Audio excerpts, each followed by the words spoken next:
அனைவருக்கும் வணக்கம்.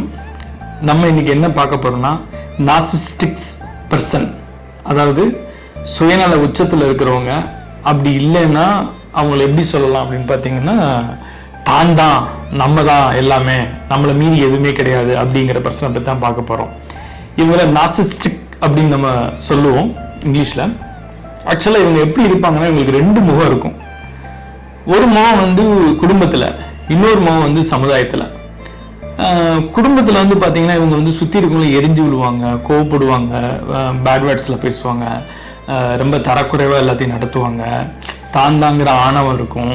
இது எல்லாமே போட்டு தொந்தரவு பண்ணி நச்சு எடுத்துருவாங்க. இது தொட்டா குறை, அது தொட்டா குறை, இது இப்படி இருக்கு, இது இப்படி இருக்கு அப்படிங்கிறத ரொம்ப மோசமாக விமர்சனம் பண்ணிக்கிட்டே இருப்பாங்க. இவங்களோட வேலையே என்னன்னு கேட்டிங்கன்னா இது மட்டும்தான், சம்பாதிக்கிறது கிடையாது. ஆக்சுவலாக இதை அப்படியே பார்த்துக்கிட்டே இருப்பாங்க, நோண்டிக்கிட்டே இருப்பாங்க. சமுதாயத்துக்கு போனாங்க, ஒரு சமுதாயத்துக்கு போனாங்க அப்படின்னா இவங்க எப்படி இருப்பாங்கன்னா, இவங்கள மாதிரி ஒரு நல்ல பர்சனை நீங்க பார்க்கவே முடியாது. அப்படி நல்லவர் இவர், தங்க கட்டிப்பா, இவரை மாதிரி ஒரு பர்சனை பார்க்க முடியுமா அப்படிங்கிற அளவுக்கு இவங்க மாறி நடிப்பாங்க. அப்ப எப்படி இங்க ஒரு முகம் இருக்கும் பார்த்தீங்கன்னா, இவங்க ஆரம்பத்துல இருந்தே இப்படிதான் ரெண்டையுமே நடந்துகிட்டே இருப்பாங்க.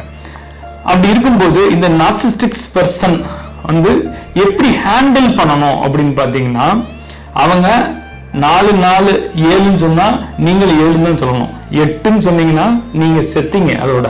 அதனால அவங்க என்ன சொல்றாங்களோ அதுக்கு ஆமா ஆமா ஆமான்னு சொல்லிக்கிட்டே இருந்தீங்கன்னா, சூப்பர், ஆமா நல்லா இருக்கு அப்படின்னு சொல்லிட்டே இருந்தீங்கன்னா இது நல்லபடியா போகும்.